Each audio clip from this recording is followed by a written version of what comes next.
I'm Sidney Wentland. I play on the women's basketball team, and I'm in the sport and exercise psychology graduate program, and I'm from Elk River, Minnesota. It was a pretty random scenario, just playing like at D1 level and then D2, and then now they're like, well, why do you want to come here? And I think I told them, like, I don't want to come in and like mess anything up, but I want to do what I can for you guys. Like, I just love the sport of basketball, and I want to use this year.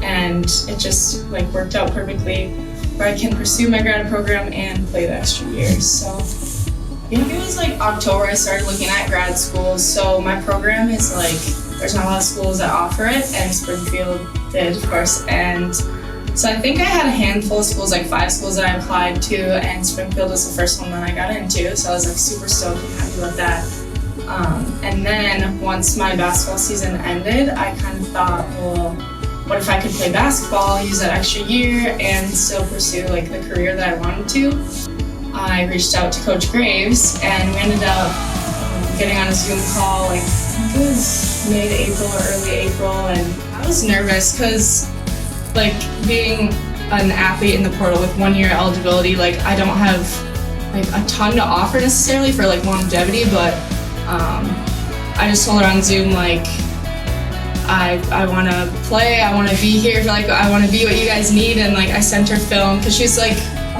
she hadn't seen me play and stuff, and I'm like, well, see, like, watch my film, let's see if you can use me. And going to grad school is kind of something, and like playing that 5th year is kind of something like that I thought about in the future, and like I didn't know what actually happened, and then once they like told me, yeah, we want you to come here, and I was just super pumped that it worked out perfectly. It's weird coming in as a new person, but you're the oldest, so it's like I'm supposed to know what I'm doing, but I don't know what I'm doing. Like, I'm like a freshman learning all the new plays and offenses and defenses, but like everyone was so eager to help me. I remember like one of the first weeks of the season, me and Riley Robinson sat down and drew up plays in Union, and Rachel was there too, and like everyone was just so eager for like the whole group to succeed and to know what they're doing.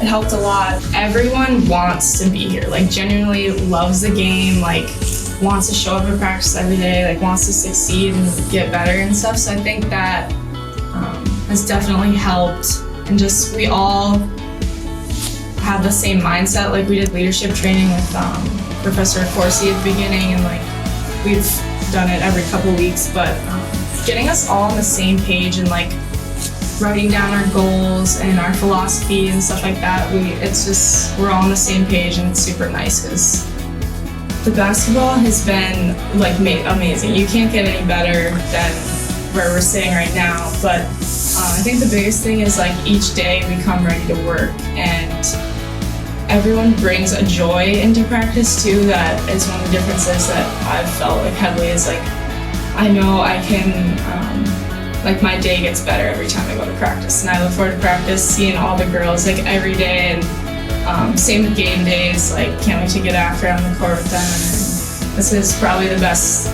year of basketball I've been a part of in my life. As far as like the past places I've been, it's definitely more career centered, and like, yeah, sports are a huge deal. Like, I obviously love basketball, but that's going to end at some point, and Springfield College is like preparing me for when that ends and like what I want to do with my whole life, like after basketball's done. So I think it's super cool being at, the birthplace. I didn't ever think I'd ever end up here, but I'm very glad I did.